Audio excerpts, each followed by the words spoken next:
Hello, welcome back to my channel. My name is Ayn and I am an events manager in the publishing industry. Today I wanted to have a chat about something that is quite important and I think quite a lot of us are experiencing, but sadly not many of us feel comfortable talking about. So the thing that I'm talking about is burnout, and I think given the current circumstances, it's just a very common thing. And sadly though, despite the fact that it's a very common thing, not a lot of people feel comfortable discussing that. I thought I would take this opportunity to, rather than just talking about burnout, talk to you about some books that have helped me with it. They're not the kind of books that you perhaps would have expected me to pick. I have chosen these books because they have actually helped me to get through the toughest weeks of burnout and kind of like help me to get out of it. I think I'm gonna share what burnout is because it's just something that I hadn't realized until probably like last year. It was something that would likely be affecting me. I think I didn't want to admit it to myself. I just wanted to be the person that, you know, like I'm just gonna be go, go, go and nothing is ever gonna faze me until a global pandemic happened, and then that did faze me. Like, I can't lie. It's been rough. Burnout is a state of emotional, physical, and mental exhaustion caused by excessive and prolonged stress. It occurs when you feel overwhelmed, emotionally drained, and unable to meet constant demands. Now that we've established what burnout is, I think I need to be brave, and I think I need to tell you a little bit about how it manifested in me. So for a bit of the context, if you don't know me, I work in events in the publishing world. So we have obviously had to do virtual events rather than face-to-face events, which has been quite a transformation this year. As many people in other companies, we have been operating with a reduced team, and it just has been like a very strange summer and a very strange year. So that's kind of the context for me. I have been working from home since March. That has had actually a bigger impact than I would have liked to admit. So burnout for me manifested with less passion for my job, really wasn't feeling very well physically. I just couldn't really do much, to be honest. Part of the reason why I realized that it was so bad was because it got to a point where I wasn't just like uninspired to do my job, but I was actually feeling really fragile. Like I genuinely felt like I was about to break, and it was terrifying. I never thought I would experience something like that. Part of the reason why I want to talk about this, because burnout can happen to anybody. So having said that, it was like a really tough time and I didn't really know what to do. But as usual, books came to my rescue. When I talk about books and when I talk about the power that books have, I genuinely mean it, that books can solve pretty much anything. But sometimes it is not the books that you would expect it to be. I'm just gonna show you now, because otherwise you're gonna say like, oh my god, what is she gonna show me?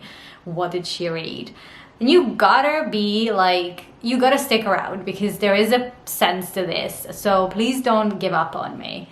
Just okay, so like the book that I picked for when I was feeling really low, it's actually a book that is far away from my genre. For me, meant not thinking about anything, not thinking about real life, not thinking about work, not thinking about COVID, not thinking about a thing. It was taking me back to a time where everything was simpler and it was just like super absorbing. And yeah, so the book that I'm talking about, I'm actually laughing, but I shouldn't be. I should be really serious about this. But it's just a book that I never expected I would talk about in a video about burnout, but there you go. The book is Midnight Sun. So this is a very chunky book, so you can see it. Sorry, I'm holding it with one hand because I've got my cup of tea in the other. But this book was the book that actually I kind of chose, but not really. I mean, it just arrived and I was like, yes, I need that. I need to read that. And I started reading this and I was just like, wow, I really needed something that was not businessy, that was not like, I don't know, that had no purpose. I didn't want to learn anything. I didn't want to like think about anything. And Edward was great. He's brilliant. Have you read this book? If you've read it, let me know in the comments down below because I really want to know what you thought about it. I've heard that some people found it really sort of like long, but I'm like, have you actually read about Edward in like the Twilight Saga? Because he's like pretty much like the most paranoid person that you could ever possibly imagine. So I was not expecting the book to be any smaller than it is. I was completely absorbed. I would just spend every minute of my day reading that and I would literally turn off my laptop, and after my walk I was reading this.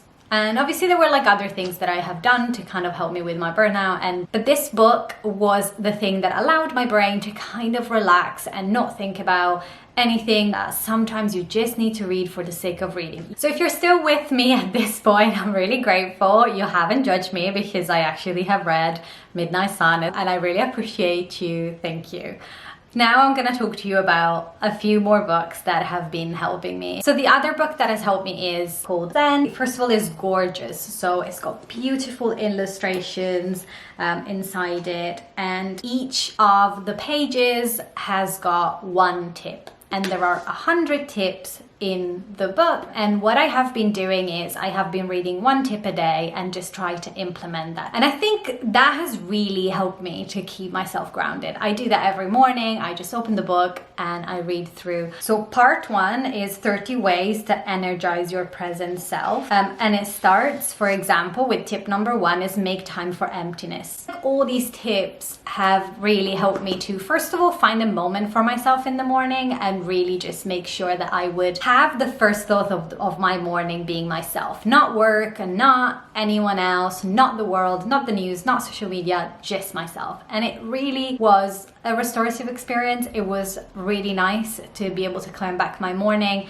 not for productivity purposes, but just for a bit of self-care. A book like this is not trying to teach you things in a sort of like complex way. It's just trying to give you some prompts to live a better life, to have a better day, to have a better morning. And I think that can really help when you're just trying to get back into a routine and just trying to find space and time for yourself. So the last book that I'm gonna mention is a book that I'm actually currently reading, and I think the reason why I want to mention this book, even though I haven't finished it, is because it was just like it's been a very important book.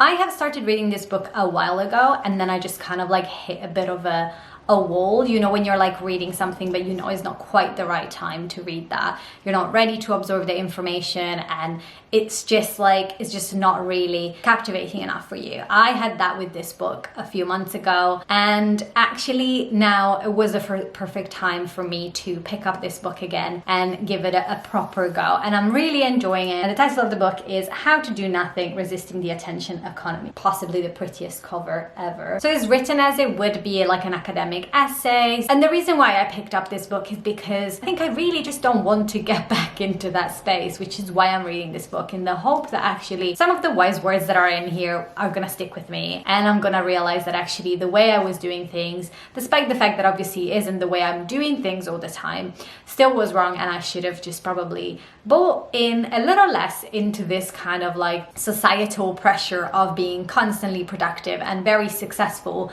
but based on external factors. I feel like we create a version of success in our head that is not real. And I do think that part of the reason why our generations and like future generations are gonna burn out is because we are constantly chasing something that is completely unattainable. And we think we're indestructible. We think that being go, go, go is just the way to be, the way that we're gonna get attention, the way that we're going to get people to think we're really cool, when actually in reality, it is not, and it doesn't serve anybody, especially us. And I think I'm hoping that this book will kind of convince me of that, because deep down I know that I still need to go on a bit of a journey to make sure I don't burn out again. So those were my 3 books that actually helped me with burnout. One was obviously for when I really needed to disconnect and relax and just think about nothing. Another one really helped me to get back into a healthy routine and really take some time for self-care and myself. And the last one, which I'm in the process of reading now, is helping me to understand how to change my view of success and what I think I should be doing and what I think I probably should not be doing, which is more of nothing. That was it for today's video. I am really hoping that this was helpful. Let me know if you've read these books or if you're planning on reading it, and of course do let me know if you have also experienced burnout, and if you want to talk about it, or you want to, like, you know, just leave a little tip for someone who might stop by, that'd be really nice. But if you have experienced burnout, I hope you're feeling much better now. Thank you so much for watching. Please don't forget to subscribe and like this video if you've enjoyed it, and leave a comment down below telling me what you think.